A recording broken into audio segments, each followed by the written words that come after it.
Oke, shalom semuanya, dan hari ini spesial sekali kita akan sharing beberapa topik bersama Bapak Pendeta Dr. Daniel Londa, dan beliau ini adalah Ketua Umum Gereja Kemah Injil Indonesia.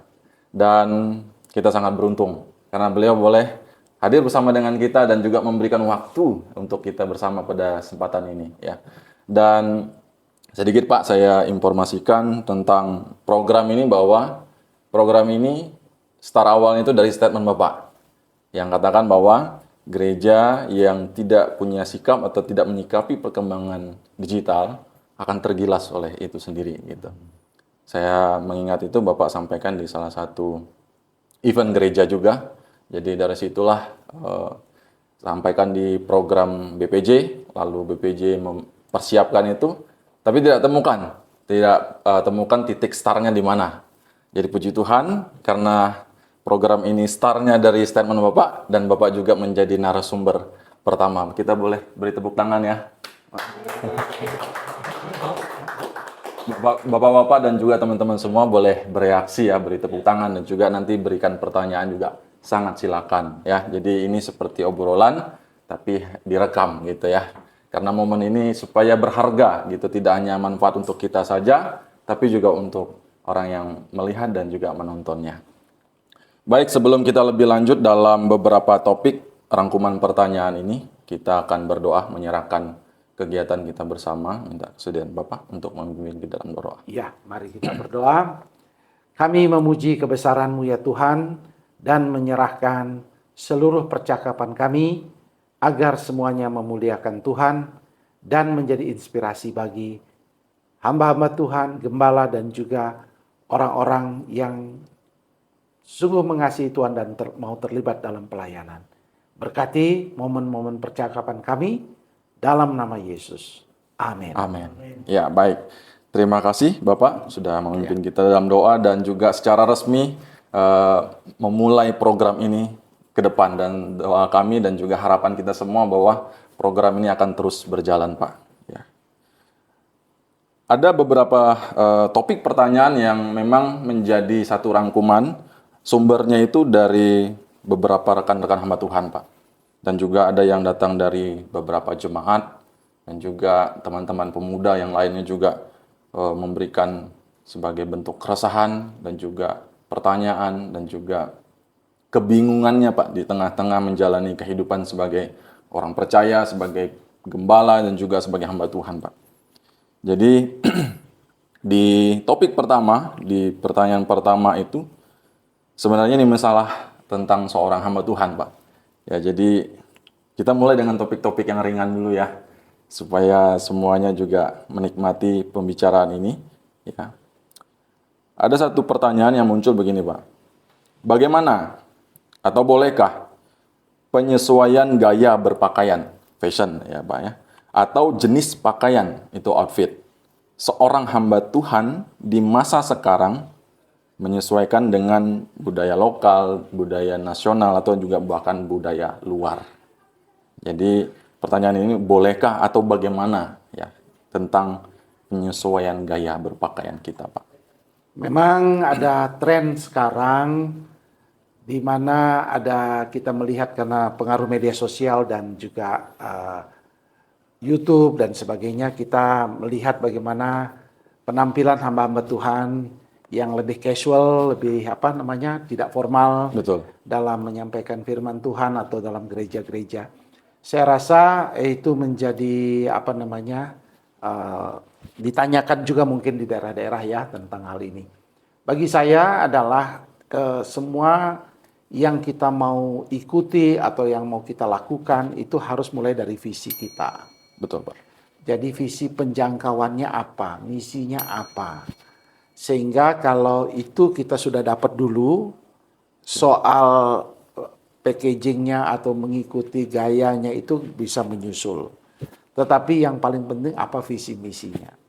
Misalnya kalau di sebuah gereja kita mau menjangkau generasi yang lebih muda, generasi Z atau generasi Alpha, maka mau tidak mau kita harus menyesuaikan dengan gaya berpakaian mereka, gaya bicara mereka, gaya hidup mereka, Sehingga mereka tujuannya mengapa berpakaian casual seperti itu supaya anak-anak itu atau generasi yang lebih muda ini merasa bisa dekat dan nyambung dengan hamba Tuhan atau pemimpinnya. Betul. Jadi bukan sekedar kita meniru apa yang kita lihat, tetapi kita melihat apa visi misinya.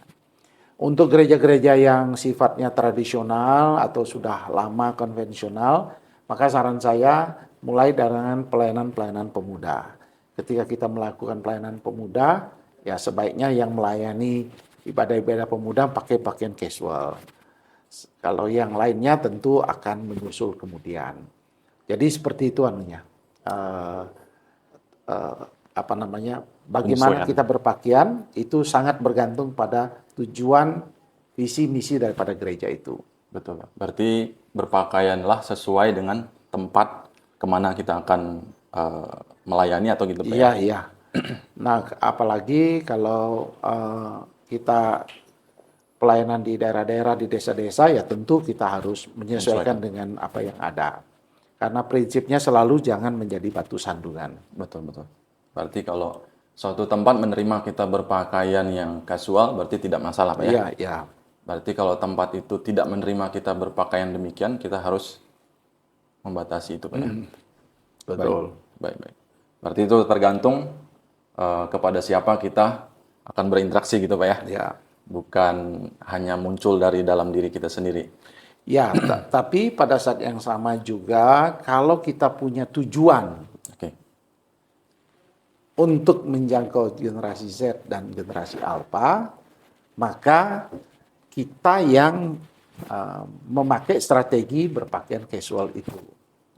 Bukan kita menunggu ini dapat diterima atau tidak, tapi kita memang harus mendekatkan diri ke sana.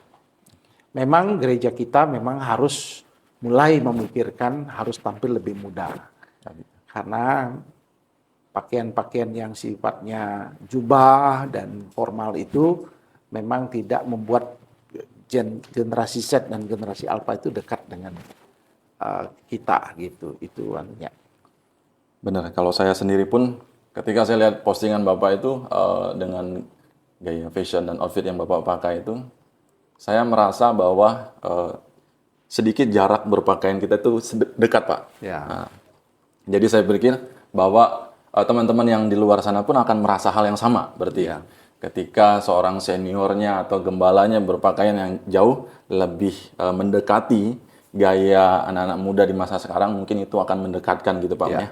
Oke. Karena itu bukan tren, bukan apa, itu memang sudah penelitian. Betul. Jadi penelitian di gereja-gereja urban di Amerika, sehingga mereka mengajukan pertanyaan kepada generasi muda tentang bagaimana melihat seorang figur hamba Tuhan.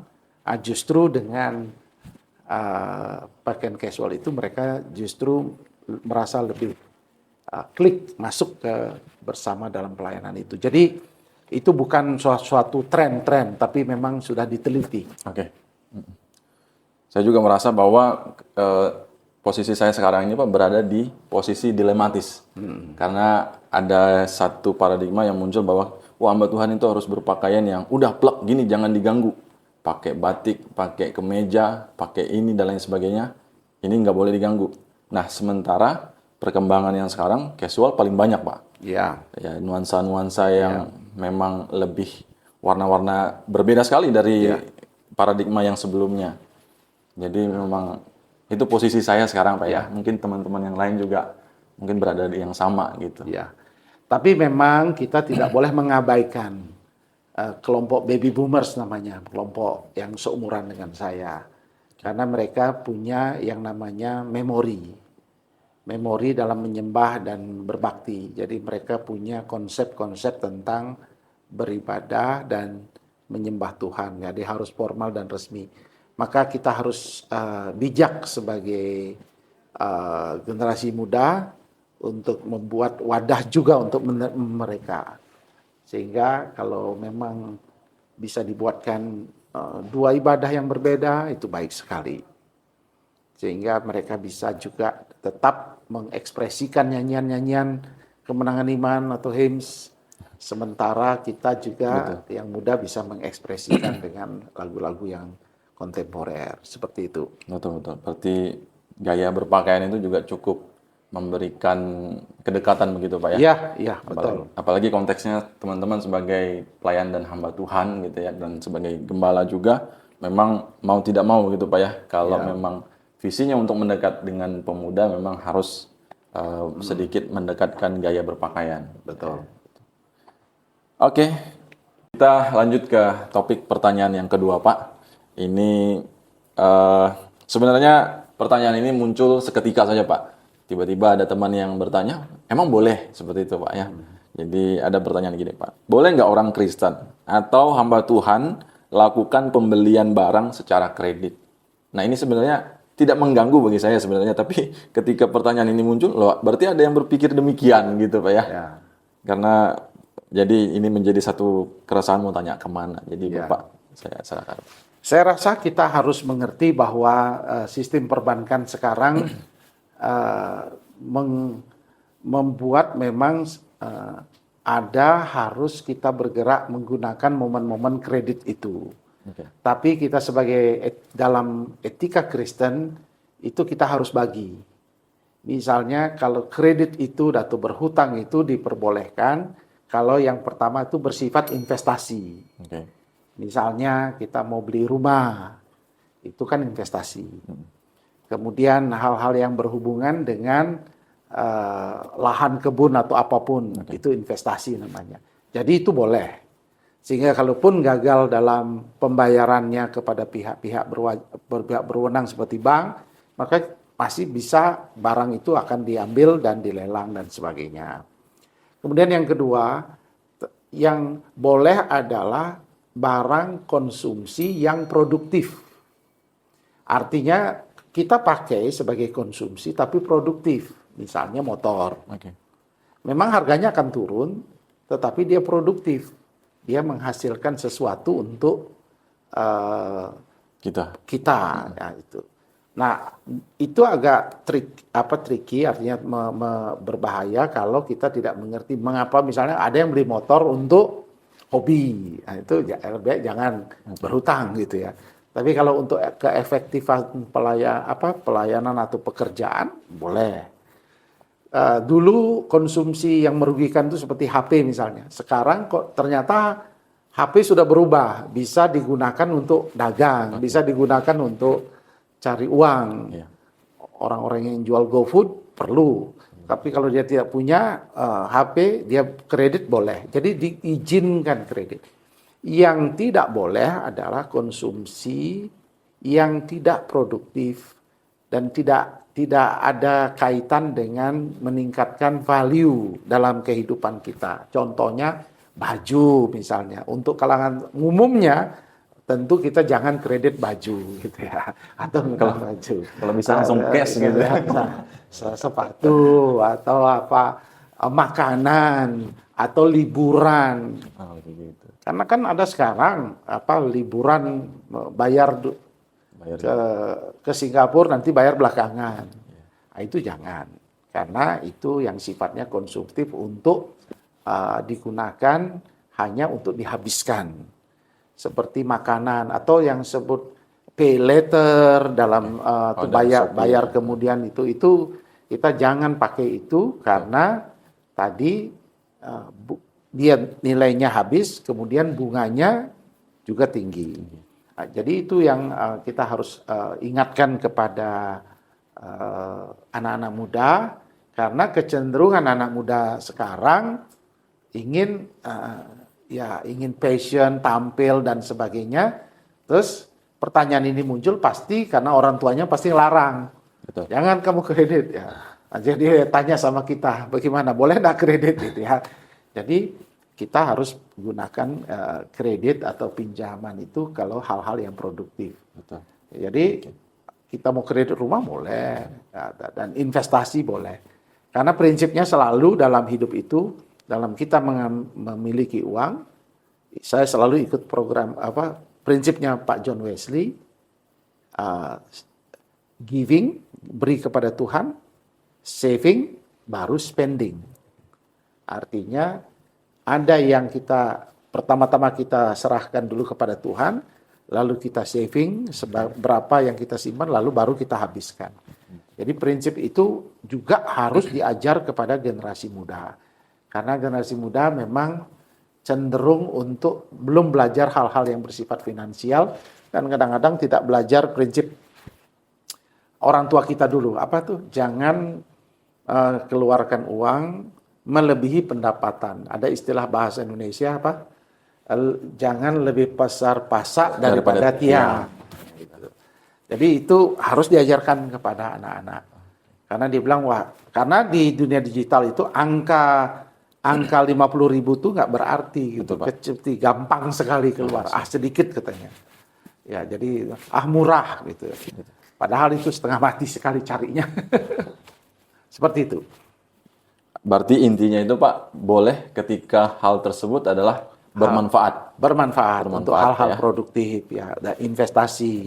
Ya, betul, dan investasi. Tentunya menunjang kehidupan kita semua. Jadi jangan ambil barang kredit terus bayarnya susah gitu. Ya, tentu sesuai kemampuan. Betul, ya. Pak. Jangan kredit tadi. Makan jangan kredit. Apa tuh, liburan jangan kredit. Ya, karena hutang. Dan sifatnya kan sebenarnya motor pun sebenarnya atau mobil pun kita harus tahu tujuannya. Okay. Karena kan value-nya turun. Begitu tiba di tangan kita sudah lain harganya. Lain harganya. Ketika sudah keluar dari dealer. Begitu tiba di tangan kita, serah terima, sudah lain harganya. Sudah turun harganya. Dan terus akan turun. Makanya di kantor pemerintahan sudah dianggap nol lagi, ya, tidak dianggap ada harganya lagi. Ya, jadi seperti itu. Padahal kreditnya tetap naik bayarnya. Yeah. Nah, itu bisa kita terima sebagai kredit atau berhutang kalau itu berguna. Misalnya mengantar, dipakai untuk hal-hal yang mempermudah semua. Misalnya ada orang, daripada saya bayar Gojek, saya beli kredit, bisa menghemat dan seterusnya. Oke Pak, berarti memang punya fungsi, punya manfaat, dan menunjang kita menjalani kehidupan gitu Pak ya. Betul. Nah, betul. Berarti saya menjawab kemarin itu seperti ini Pak. Yang penting bayarnya tuntas, udah itu nggak jadi masalah. Saya pikir karena nggak bisa bayar, nunggak, nah itu yang jadi masalah Pak. Iya. Ya, jadi terima kasih Bapak sudah memberikan pemahaman baru untuk kita semua. Dan juga ini juga jadi mindset kita Pak. Baik, terima kasih. Dan kita lanjut lagi Pak ya, ke topik pertanyaan yang ketiga. Ini masih seputaran gembala, hamba Tuhan, ya, pendeta gitu ya. Nah ini muncul dari beberapa pertanyaan, obrolan juga sebenarnya Pak. Ngobrol dan bercakap dengan beberapa teman-teman hamba Tuhan juga ini muncul gitu Pak. Jadi ada keresahan sebenarnya. Tapi bingung mau resahnya ini mau ditanyakan ke siapa gitu. Jadi momen ini kita pakai dan juga menjadi sharing untuk kita semua. Ya. Jika seorang pendeta, gembala atau hamba Tuhan itu membangun bisnis, membangun usaha, lalu konsep usaha seperti apakah yang harus dimilikinya Pak? Tapi sebelumnya, boleh atau tidak sih Pak? Kalau seorang gembala itu, seorang pendeta itu punya bisnis. Ya, memang jawabannya cukup panjang. Ya. Tapi saya selalu mengatakan bahwa di gereja itu kepemimpinan itu bersifat kolektif kolegial. Artinya bahwa setiap langkah-langkah yang dilakukan oleh seorang hamba Tuhan itu harus mendapatkan persetujuan dan izin. Baik dari pihak BPJ atau majelis maupun dari pihak daerah atau wilayah atau klasis yang menaunginya. Artinya bahwa ketika kita menjadi hamba Tuhan, kita berkomitmen untuk menyerahkan diri kita sepenuh-penuhnya untuk melayani. Namun dalam perjalanan ada konteks-konteks. Konteks itu apa? Konteks itu misalnya jemaatnya sangat minim secara ekonomi. Maka di situ gembala atau hamba Tuhan berhak mengambil inisiatif untuk melakukan pelayanan yang disebut dalam visi gereja eh, contoh gereja Kemah Injil bertumbuh, bertambah, berdampak. Oke. Karena dia harus berguna gereja itu. Maka gembala mengambil inisiatif untuk mengembangkan ekonomi jemaat. Dalam hal ini boleh ketika dia ikut bersama-sama bagaimana mengajak jemaatnya untuk mengembangkan ekonominya. Nah, ketika dia ikut mengembangkan ekonomi, dia ikut juga dalam proses itu. Oke. Nah, sehingga itu boleh. Nah, tapi ketika dia ada di sebuah jemaat yang sifatnya sudah mapan dan sudah ini, maka sebaiknya dia memakai konsep untuk hari tua atau investasi. Oke. Jadi investasi. Nah, untuk itu dia harus profesional. Dalam hal ini, maka pertama minta izin dulu, Oke. dan yang kedua harus bertanggung jawab, akuntabilitas dengan tanggung jawab pengembalaan. Sehingga itu. Jadi itu yang paling penting. Karena tidak bisa diam-diam, ya diam-diam. Artinya diam-diam itu ini. Saya nggak mau kasih tahu orang, jadi saya pergi sendiri menghilang. Ya. Nah, kalau menghilang itu yang repot. Iya, Ya. Jadi kita harus terbuka. Karena kita terbuka, ya kita harus jujur ngomong. Ya. Karena memang kita juga perlu mempersiapkan juga hari tua kita. Tapi kita harus mempersiapkan itu. Tapi ada orang yang kemudian berkata, Pak, saya rasa saya sudah terpanggil untuk terjun ke dunia bisnis. Atau ingin membuka kebun. Iya.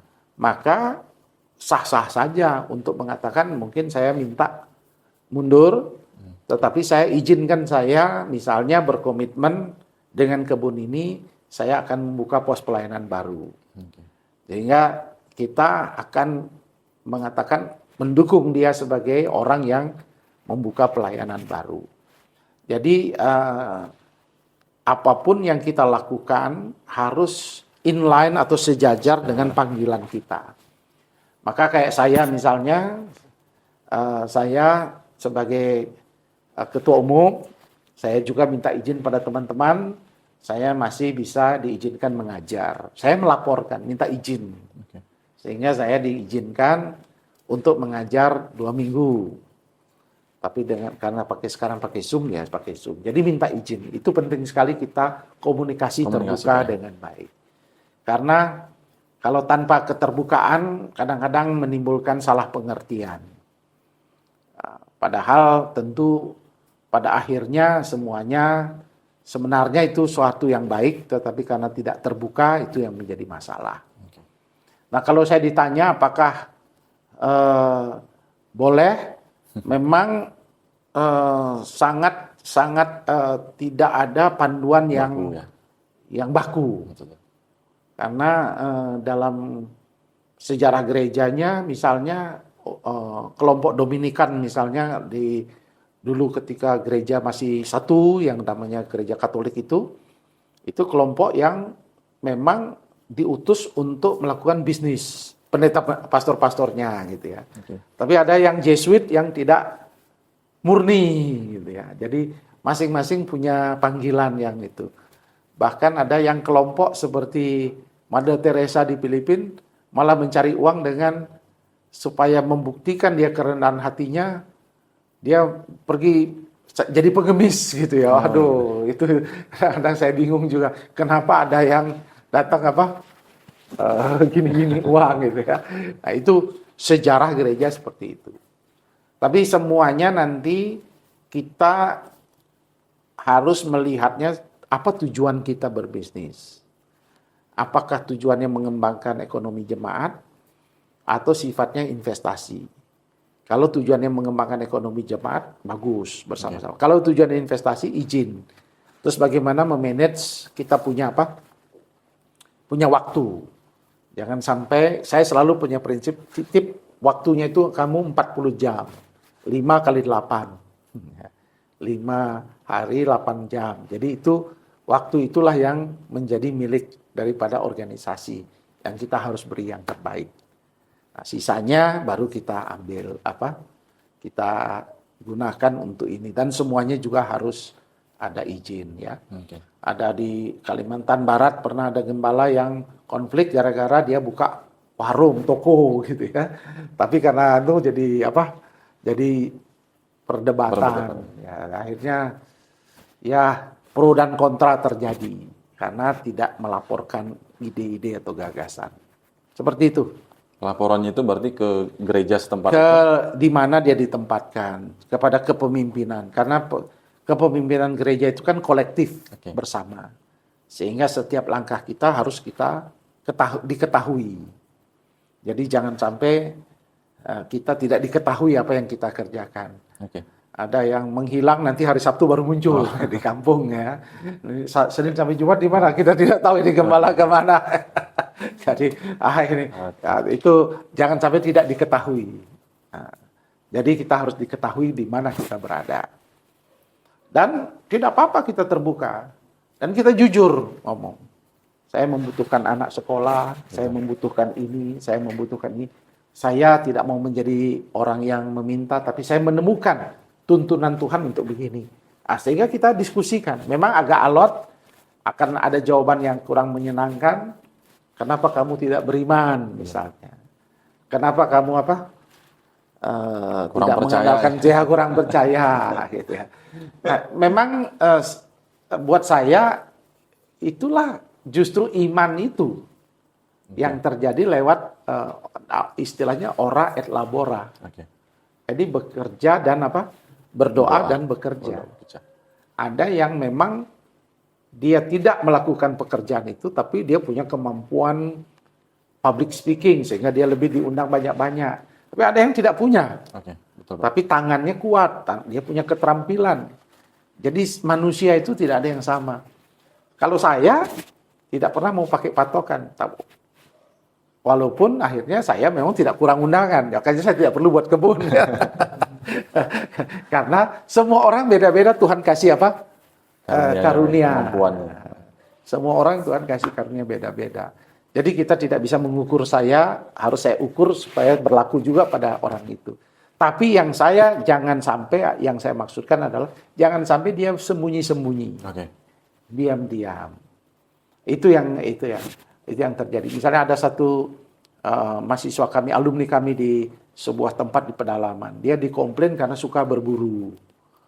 Lalu saya katakan pada dia hubungi saya, Pak, saya dikomplain jemaat. Saya bilang, begini, setiap kamu dapat hasil buruan, kamu bagi 2. Setengahnya kamu pakai diri sendiri, setengahnya untuk gereja untuk pembangunan, lalu dilelang. Wah, setelah dilakukan itu tidak ada yang komplain. Artinya bahwa ternyata kalau dia produktif dan dia terbuka dan ada kegunaan, itu tidak ada masalah. Ya, itu kata kuncinya di situ. Jadi karena semua orang beda. Itu yang saya katakan. Semua orang tidak sama dalam karunia-karunia. Jadi kita tidak bisa mengukur si A sama si B sama, si C sama dengan si D. Enggak, dia beda. Jadi itu yang saya bilang, asal apapun yang kita lakukan, panggilan Tuhan itu tidak boleh hilang. Itu yang paling penting. Berarti kita boleh berbisnis, berusaha, intinya jangan lupakan panggilan utama kita sebagai gembala gitu Pak ya. Ya, dan jangan lupa izin dan komunikasi. Ya, jangan lupa minta masukan, minta pendapat, transparan gitu ya. Jadi jangan sampai mengabaikan. Betul. Ya. Baik. Berarti setelah ini kayaknya saya mau bangun bisnis ini. Ya, ada kalau di gereja kota, ketika saya menjawab seperti ini kan jawaban saya ini sangat kontekstual. Betul Pak. Ketika saya tiba di kota yang sudah mapan gerejanya, mereka bilang tidak, kami tidak mau gembala kami harus full, enggak apa-apa. Karena dia bisa memenuhi semua itu dan bisa saving untuk anak-anaknya sekolah. Nah lalu Pak, misalnya kalau bisnis itu yang terbangun itu tapi kita tidak terlibat langsung, misalnya gitu Pak. Ya. Itu nggak jadi masalah dengan pelayanan kita, jadi tetap bisa jalan gitu Pak ya? Ya, tetap harus memberitahu paling tidak. Karena ketika dapat keuntungan dari bisnis itu, tiba-tiba pakai mobil baru, pakai apa itu, menimbulkan kecemburuan sosial. Pak Gembala udah bisa beli mobil baru. Dari mana dia dapat uang? Dari mana dia? Jadi orang tidak tahu padahal kita sudah setengah mati kerja. Apalagi bendaharanya tahu berapa yang dikasih gitu ya. Ya.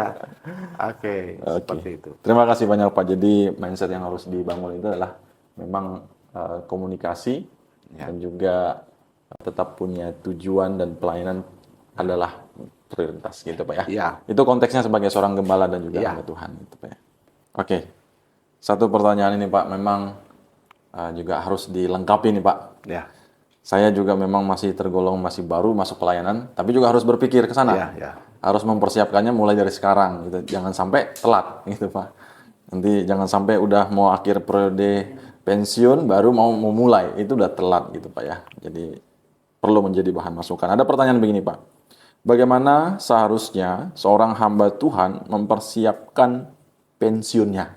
Nah, ini, Pak. Ya. Baik, saya rasa memang setiap orang harus melihat pertama panggilan Tuhan dan bagaimana dia akan mengakhiri sebuah perjalanannya. Oke. Jadi saya selalu mengatakan jangan fokus ke pensiunnya dulu, Oke. tapi fokus kepada memperbesar kapasitas kita. Itu yang paling penting. Apa artinya memperbesar kapasitas kita? Kalau kita diberi karunia untuk punya passion untuk studi lanjut aja. Oke. Itu namanya memperbesar kapasitas. Tapi kalau tidak ada itu, misalnya yang lainnya, kapasitas lainnya, misalnya kita membuat keterampilan-keterampilan yang kita inginkan nanti kita miliki setelah kita pensiun. Misalnya berkebun, mulai belajar tentang berkebun seperti apa.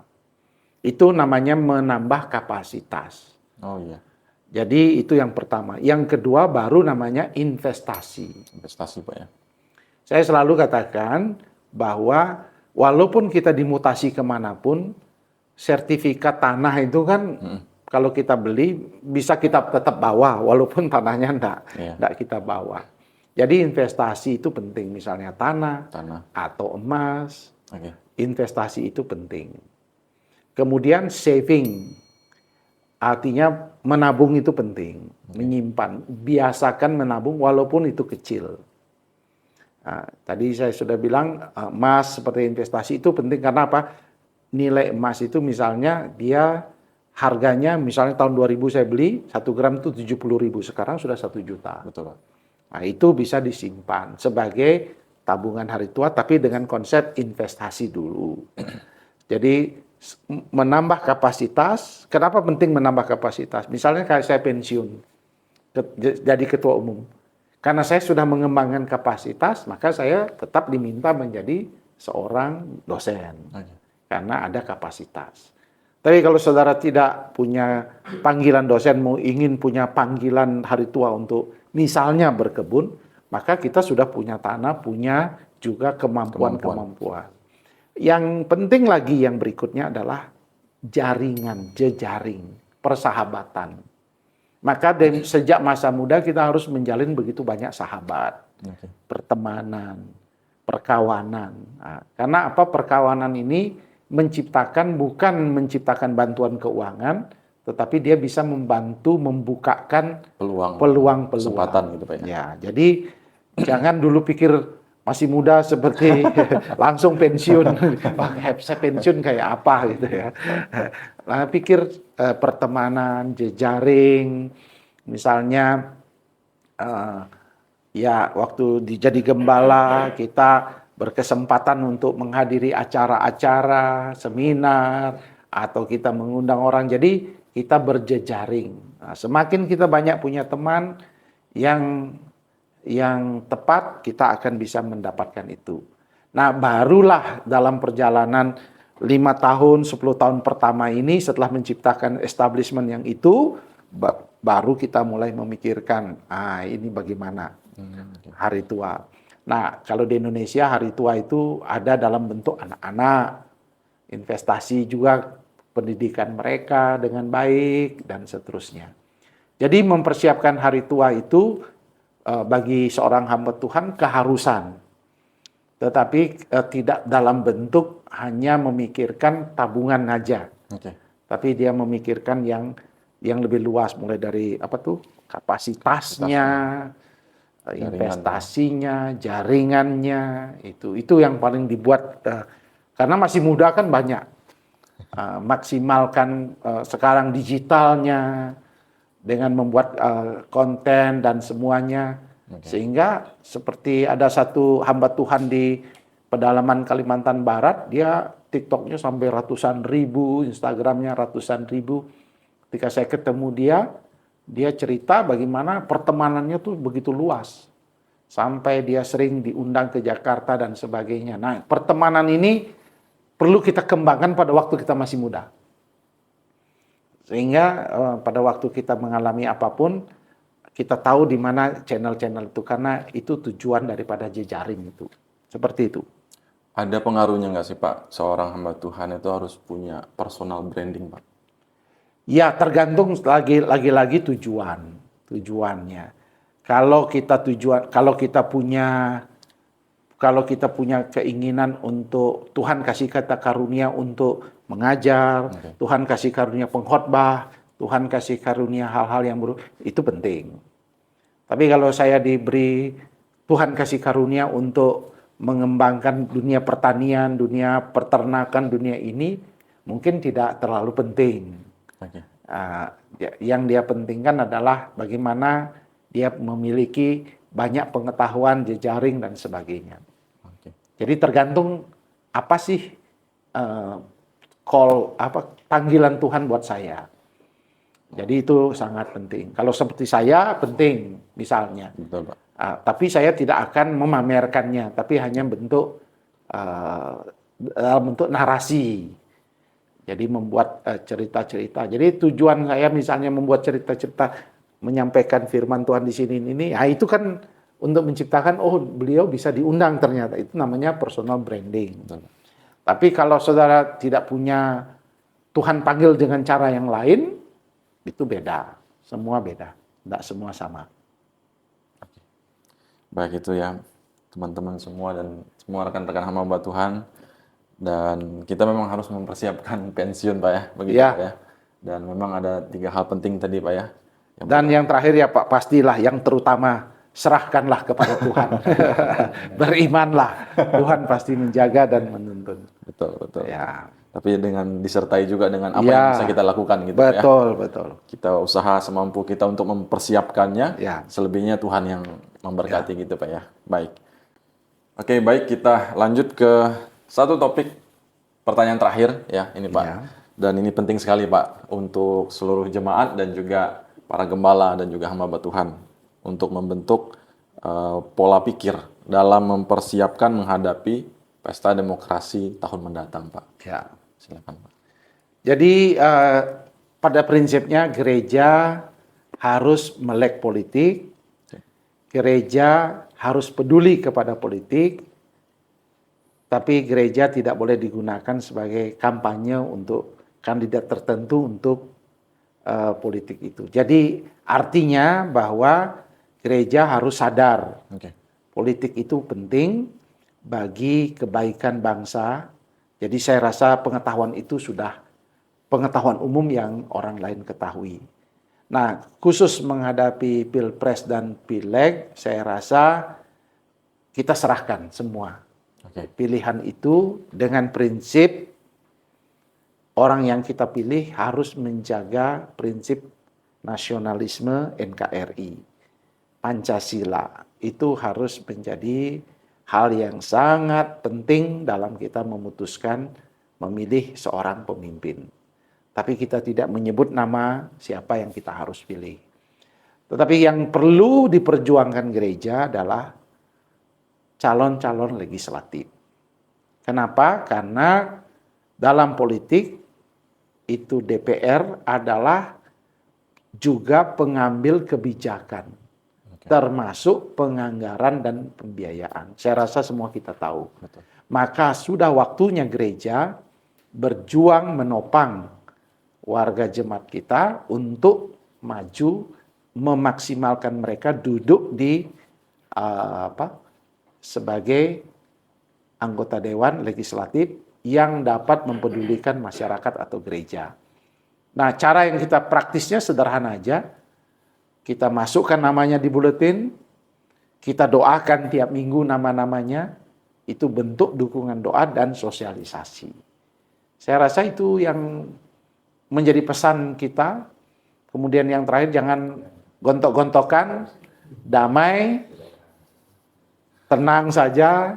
Siapapun yang terpilih jadi presiden, kita percaya itu semua adalah Tuhan yang menentukan. Ada yang bilang, Pak, bagaimana kalau nanti dia akan menganiaya orang Kristen? Ya, Kaisar Nero pun begitu jahat sama orang Kristen justru bertambah. Jadi kita nggak takut dengan siapapun jadi pemimpin. Tetapi kita punya kisi-kisi dalam memilih pemimpin.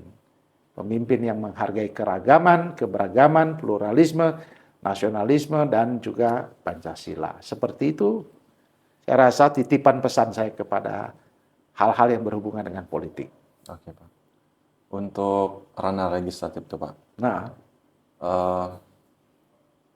di satu tempat gitu Pak ya, ibaratlah satu jemaat gitu Pak ya, punya beberapa pilihan akhirnya. Bersyukur banyak jemaat yang bisa terlibat dalam kontes legislatif gitu Pak. Bagaimana keterlibatan atau batasan seorang gembala atau seorang hamba Tuhan dalam menyikapi itu Pak nantinya Pak? Ya, saya rasa ada dua hal. Yang pertama, kita harus mendoakan semua. Oke. Tidak Adil boleh, gitu, ya? tidak ada yang tidak disebutkan. Tapi yang kedua, kalau di semua terus maju, akhirnya tidak ada yang terpilih. Maka sebaiknya dalam pemilu-pemilu ke depan, mungkin kita minta wadah perkarya, wadah apapun untuk mulai mendiskusikan. Oke. Dalam namanya diskusi politik. Dengan mengundang orang-orang yang kita kenal di KPU, di bagian pemerintahan yang berhubungan dengan politik, bagaimana sih suara dan bagaimana mekanisme itu, sehingga melek dulu. Oke. Nah, sehingga tidak hanya sekedar euforia ikut-ikutan, karena prinsip gereja adalah orang yang jadi anggota legislatif itu adalah panggilan dari Tuhan untuk memperjuangkan umat dan warga. Jadi dia itu terpanggil. Nah, jadi jangan sampai dia hanya sekedar ikut-ikutan dan merasa enak-enak, wah enak jadi dewan itu enak gitu. Nah itu konsep itu harus kita mindsetnya diubah. Nah di mana mengubahnya? Di diskusi-diskusi dalam ibadah-ibadah kategorial itu ada diskusi-diskusi politik, seminar politik untuk mencerahkan. Sehingga akhirnya pada pemilu berikutnya betul-betul yang betul-betul terpanggil dan berpotensi untuk mendapatkan kursi lah kita yang betul-betul maju. Tidak semua orang datang ikut, akhirnya kita juga kewalahan. Tapi kalau sudah terlanjur, sudah ikut semua, ya didoakan semua. Seperti gitu Pak ya. Jadi, tapi ada satu lagi, kalau khusus untuk hamba Tuhan, sebaiknya dia cuti dulu. Itu ya. Jangan dia tetap mempertahankan ke penggembalaan. Statusnya sebagai gembala, cuti dulu. Berarti Pak kalau misalnya seorang gembala dengan jabatan pendeta, ketika dia minta cuti dan untuk ikut politik, apakah pendetanya hilang atau tidak? Tidak ya, tetap itu. Karena itu bersifat penahbisan. Oke. Penahbisan itu melekat. Tetap terpakai itu ya? Ya, kalau gembala itu pelantikan. Oke. Nah, pelantikan itu dia bisa tidak jadi gembala, bisa jadi ini. Berarti gelar pendeta itu akan melekat sampai kapanpun, sampai di spanduk itu. Makanya kalau dia sudah berhenti, dia disebut pendeta, lalu ditulis M sebenarnya. Emeritus artinya sudah, tapi tetap pendeta. Gitu. Jadi dia tidak akan hilang sampai dia meninggal. Tapi kita kalau di gereja Protestan umumnya ditaruh pendeta lalu ditulis E besar M kecil.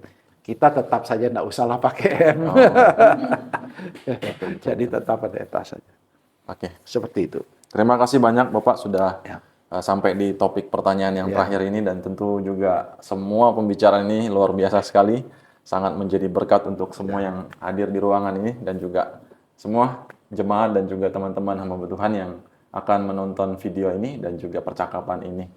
Bapak, kita tutup dengan doa dan minta kesediaan Bapak sekali lagi untuk mendoakan program ini supaya program ini start awalnya dari sekarang dan akan terus maju dan bahkan berkembang.